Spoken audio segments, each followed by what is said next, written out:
Kumakalat at viral nga ngayon sa social media ang di umano ay secret wedding daw nila Bea Alonso at ni Vincent Co. Kumakalat ngayon online na posibleng tahimik na nagpakasal na sila sa Manila bago pa ang malaking ceremony. Pero importante, walang kumpirmasyon mula mismo kina Bea o Vincent pati sa kanilang camp. May ibang sources pa nga na nagsasabing huwag munang paniwalaan ang issue or ang rumored na ito dahil walang solid proof of official statement. May bigger wedding na nakaplano naman kasi daw sa Spain.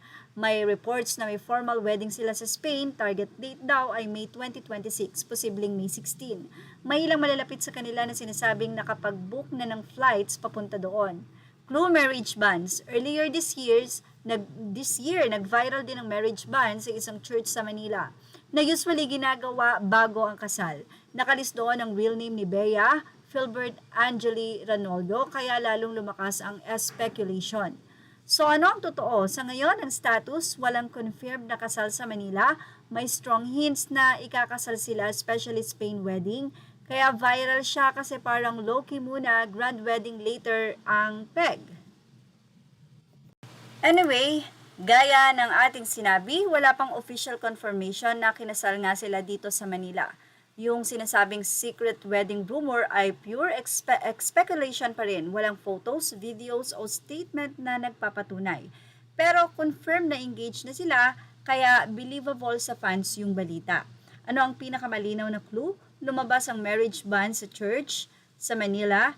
Ibig sabihin legit na may planong kasal, pero hindi ibig sabihin na tapos na ang kasal.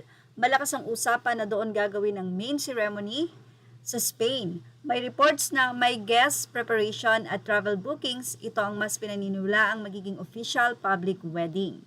Kung pagsasamahin, posibleng civil, low-key rights pero hindi pa proven. Most likely, hindi pa sila kasal at naghahanda pa lang. Sure, may paparating na kasal kaya trending. Anyway, sabi nga wag muna po daw maniwala hanggat hindi talaga sila ang nagsasabi. Pero kung sakali mga daw may ceremony, civil, or ano pa man, okay lang naman yon kasi may nakaset naman na talagang engranding wedding kila Bea at kila Vincent Co.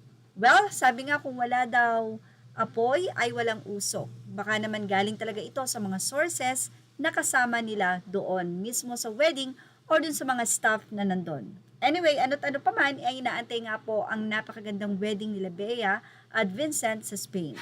Yan ang ating Showbiz Now update. Images are all credit to the rightful owners. Thank you for watching Showbiz Now.